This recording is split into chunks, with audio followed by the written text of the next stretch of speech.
बता रहे थे कि उनके बड़े बड़े मंत्रियों का संरक्षण प्राप्त है अपराधियों को। इसके लिए सरकार को चाहिए स्वच्छ छवि के जो अधिकारी हैं उनसे जांच पड़ताल करवावें, तभी हाँ ये बेईमानों से करवाकर जो लीपापोती करना चाहते हैं तो वो नहीं चलेगा। गांव के एक लोग भी डर से बोल नहीं रहे। कैसा सुशासन? अगर सुशासन है और कहते हैं बेटी पढ़ाओ बेटी बचाओ, बेटी का बात करते हैं। हत्यारा यही नीतीश कुमार है जो सामंतों के गोद में बैठे हैं, उनके चारों ओर सारे सामंतवादी बैठे हुए हैं। नीतीश कुमार मुखौटा है, उसका मानसिक स्थिति भी ठीक नहीं है। हम लोग कहते हैं कि हम नीतीश कुमार के लोग हैं, नीतीश कुमार को वोट भी करते हैं, लेकिन आज नीतीश कुमार जो है हम लोगों से मिलने तक नहीं आए। और ये बात सिर्फ रुपौली तक ही नहीं रहेगा। यदि उस पर संज्ञान नहीं लिया जाएगा तो इसका बहुत भारी खामियाजा भुगतना पड़ेगा सरकार को।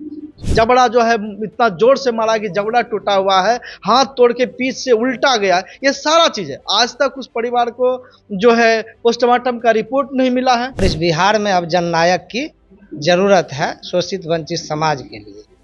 उस बेटी को न्याय जब तक नहीं मिलेगा तब तक धनुषवंशी धानुक एकता मंच चैन से नहीं बैठेगा। देखिए, पूर्णिया में जो एक बच्ची के साथ घटना घटित हुई थी बीते दिनों, इसको लेकर लगातार धनुषवंशी धानुक एकता मंच के द्वारा जो है प्रयास किया जा रहा है कि उस बच्ची को कैसे न्याय दिलाया जाए। वो बच्ची काफी गरीब थी जिसको लेकर अब तक उसको न्याय नहीं मिल पाया है। और इन लोगों का कहना है कि जब तक न्याय नहीं मिलेगा ये जो आंदोलन है, हमारा जो प्रयास है वो कार्यरत रहेगा। तमाम लोग हमारे पीछे हैं, धानुक समाज के लोग हैं, इनसे बातचीत करेंगे और जानेंगे कि आखिर अब तक उस बच्ची को न्याय क्यों नहीं मिल पाया है। क्या लगता है आप लोगों को? देखिए, हम लोगों की टीम गांव पहुंचे थे। जो हम लोगों का गांव है वो महिष खंड कहलाता है रुपौली में। वहाँ जो सरकार के द्वारा जो है अपराधियों को संरक्षण मिल रहा है साफ तौर से। नीतीश कुमार तो सुशासन की सरकार कहे जाते हैं। सुशासन की सरकार कहे जाते हैं, लेकिन जो उनका संरक्षण है, एक तो बताइए कि वहाँ के जो विधायक हैं वो हिंदुस्तान अखबार में उनका बयान है और वो नीतीश कुमार जी को पैरवी कर रहे हैं अपराधियों के तरफ से कि जो 2 लोग पकड़े गए हैं वो कोई गंगा स्नान कर रहे हैं तो कोई मुंडन करा रहे हैं, उस दिन वो नहीं है।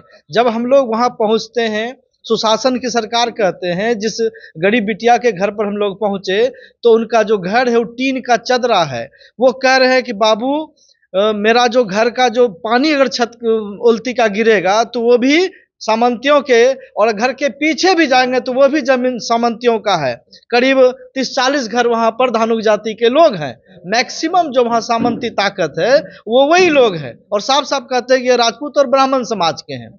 और ये लोगों ने हमारी बेटी के साथ उस जो मकई का खेत है, जो फुटेज है, वो पूरे शरीर में उस बच्ची के साथ काटने का जगह है। जबड़ा जो है इतना जोर से मारा कि जबड़ा टूटा हुआ है, हाथ तोड़ के पीठ से उल्टा गया, ये सारा चीज है। आज तक उस परिवार को जो है पोस्टमार्टम का रिपोर्ट नहीं मिला है। लड़की के मामा चीख चीख करके कह रहे हैं कि हम लोग कहते हैं कि हम नीतीश कुमार के लोग हैं, नीतीश कुमार को वोट भी करते हैं, लेकिन आज नीतीश कुमार जो है हम लोगों से मिलने तक नहीं आए। तो पूर्णिया और वहाँ के जो विधायक हैं, शंकर सिंह हैं या वो लेसी सिंह हैं, ये सब उनको सरकार के पक्ष में है, जो दोषी है उसके पक्ष में। अगर वह न्याय के पक्ष में होते तो अभी त्वरित कार्रवाई होती। वहां पर हम लोग जब गए तो हम लोगों ने सरकार से मांग की अशोक महतो के नेतृत्व में कि जो परिवार है उसकी सुरक्षा के लिए वहाँ पुलिस की व्यवस्था होनी चाहिए, पुलिस का कैंपिंग होना चाहिए। पुलिस का कैंपिंग नहीं है, कोई नहीं है। गांव के एक लोग भी डर से बोल नहीं रहे। कैसा सुशासन?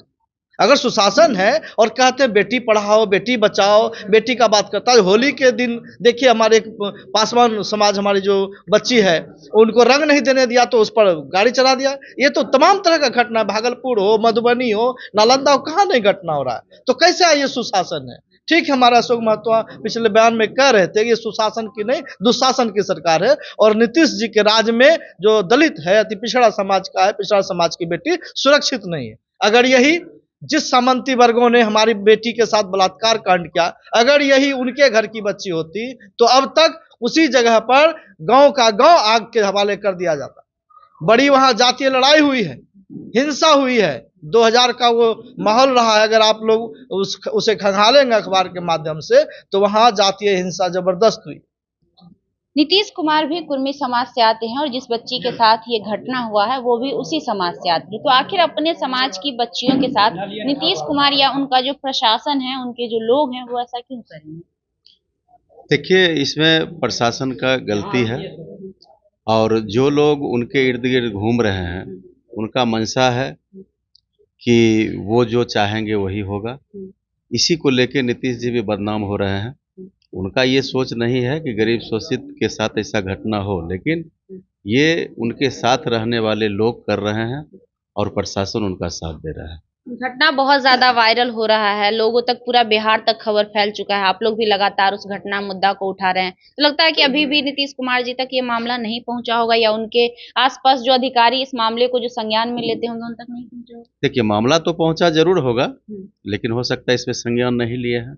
उनको संज्ञान लेना चाहिए और ये बात सिर्फ रुपौली तक ही नहीं रहेगा। यदि उस पर संज्ञान नहीं लिया जाएगा तो इसका बहुत भारी खामियाजा भुगतना पड़ेगा सरकार को। क्या लगता है नीतीश कुमार जी आगे लेंगे इस पर संज्ञान, और अगर नहीं लेते हैं तो आप लोगों का अगला कदम क्या होगा? देखिए, सबसे पहले तो खुशबू जी आपको मैं धन्यवाद देना चाहूँगा कि आज जैसे लोगों के गोद में जाके सरकार बैठने का काम कर रहे हैं, कि आज चाहे नेशनल न्यूज़ पे ले लीजिए या कोई भी न्यूज़ लीजिए, कोई इस चीज़ को, हमारे अति पिछड़ा समाज की लड़की के साथ आज जो दुर्व्यवहार किया गया, दुष्कर्म हुआ है, कोई इसको दबा दिया गया है। ये तो हम धानुक समाज लोग इसको आगे लाने का काम कर रहे हैं और हमारी सरकार से मांग है कि जो दोषी हैं उसको बहुत जल्द आप फांसी दीजिए और उस परिवार को, देखिए कितने गरीब हैं, और हमारे समाज के लोग आंदोलन करेंगे। यहाँ बिहार में आंदोलन करेंगे, पूर्णिया में करेंगे, यहाँ से भी नहीं होगा तो केंद्र तक आंदोलन करेंगे। तो मैं पुनः सरकार से गुजारिश कर रहा हूँ माननीय नीतीश कुमार जी से कि आप इनकी जांच करवाइए, जांच करवा के कड़ी से कड़ी सजा दिलवाने का, जो इसमें दोषी हैं उसको आप सजा दीजिए। मैं सरकार से मांग करता हूं और परिवार के वालों को उसको सहानुभूति की ज़रूरत है। हम तमाम दलित, महादलित, अति पिछड़ा, पिछड़ा सभी लोग आंदोलन में शामिल होंगे और हमारे नेतृत्व जो करेंगे, जो अशोक महतो के नेतृत्व में हम लोग पूरा पुलजोर रोड पे आंदोलन करने का काम करेंगे। अगला कदम क्या होगा महतो जी? एक बार तो आप जा चुके हैं, मामला को संज्ञान में भी ले चुके हैं। इंसाफ मिलेगा और हर कीमत पर इंसाफ दिलाने के लिए हम संकल्पित हैं। हम जिस काम में पैर आगे बढ़ाते हैं तो फिर पीछे नहीं खींचते हैं। मतलब इसलिए जब तक इंसाफ नहीं मिलेगा, जब तक हम वहाँ लड़ाई लड़ते रहेंगे। और आगे देखिए अब क्या होता है। बता रहे थे कि उनके बड़े बड़े मंत्रियों का संरक्षण प्राप्त है अपराधियों को, इसके लिए सरकार को चाहिए स्वच्छ छवि के जो अधिकारी हैं उनसे जांच पड़ताल करवावें, तभी हाँ, ये बेईमानों से करवाकर जो लीपापोती करना चाहते हैं तो वो नहीं चलेगा, नहीं चलेगा। अशोक महतो के नेतृत्व में जो ये लड़ाई है उसको कैसे आप लोग आगे ले जाएंगे और किस तरीके से आप साथ देंगे, क्योंकि ये भी आपके ही समाज के हैं और जिसके खिलाफ आप लड़ाई लड़ रहे हैं, जिस सरकार के खिलाफ, वो भी आप ही के समाज के हैं। सबसे पहले खुशबू राय जी आपको बहुत बहुत धन्यवाद, जो हमारे धानुक समाज को अपने चैनल के माध्यम से सरकार तक आवाज़ पहुंचाने का काम कर रहे हैं। अशोक महतो नेता नहीं, जननायक है शोषित वंचित समाज का, और इस बिहार में अब जननायक की ज़रूरत है शोषित वंचित समाज के लिए। उस बेटी को न्याय जब तक नहीं मिलेगा तब तक धनुषवंशी धानुक एकता मंच चैन से नहीं बैठेगा, और इसका हम जिला मुख्यालय पर प्रत्येक जिला में धरना प्रदर्शन करेंगे और पीड़ित परिवार के घर से लेकर के पूर्णिया के डीआईजी प्रमोद मंडल तक हम अपनी बात को उठाने का काम करेंगे, जो कि आज वो मंडल समाज से आते हैं, धानुक समाज से हैं डीआईजी। फिर भी कहावत है, जो ताज हमारा राज सामंतियों का, तो नाम का नीतीश जी का ताज है, शोषित वंचितों का ताज कहा जाता है, लेकिन राज सामंतियों का चल रहा है।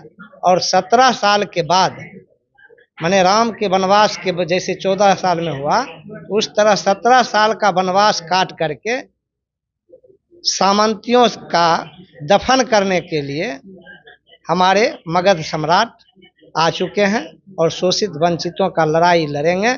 ये कुर्मी जाति कभी अपने आप को ये नहीं कहे हैं जो हम कुर्मी से हैं। और एक बात आपको कह देते हैं, कुर्मी अलग जाति, धानुक अलग जाति, सभी अब अलग अलग जाति है, लेकिन लड़ाई 20 साल से नीतीश कुमार जी धानुक के वोट पर राज कर रहे हैं। 2025 में अशोक बाबू के नेतृत्व में और अनीता जी की अगुवाई में बिहार बदलेगा, शोषित वंचित का राज आएगा।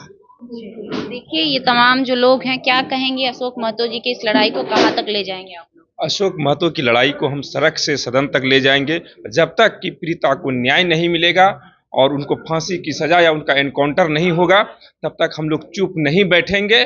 और यही नहीं, जान लीजिए, जब सवर्णों की बेटी के साथ ये ऐसी घटनाएं होती है तो मुख्य धारा की मीडिया जो महीनों महीनों तक जो है टीवी चैनल पर दिखाता है, लेकिन वही दलित, आदिवासी, अति पिछड़ों के साथ ये घटनाएं घटती है कि ये जो मुख्य धारा की मीडिया है ये पूरी तरह से चुप है। लेकिन आप और हम जैसे जो सोशल मीडिया चलाते हैं, जो डिजिटल फॉर्म को चलाते हैं, वह सरकार तक जो है आवाज पहुंचाने के बावजूद भी ये सरकारों के कान में जू ऐसा घुस गया है कि आवाज नहीं पहुंच रहा है। इसलिए यह लड़ाई सड़क से सदन तक होगी और जब तक न्याय नहीं मिलेगा और पीड़िता के आश्रितों को 25 लाख रुपया मुआवजा और उनको नौकरी को नहीं मिलेगा उनके घर में, तब तक हम लोग चुप नहीं बैठेंगे। और नीतीश कुमार का कोर वोटर धानुक वोटर है और धानुक के घर घर में जा करके लोगों को जगाएंगे कि तुम्हारा हत्यारा यही नीतीश कुमार है जो सामंतों के गोद में बैठे हैं, उनके चारों ओर सारे सामंतवादी बैठे हुए हैं। नीतीश कुमार मुखौटा है, उसका मानसिक स्थिति भी ठीक नहीं है और निश्चित रूप से और जो है सिर्फ अगर यदि उन्होंने किसी का हत्या किया है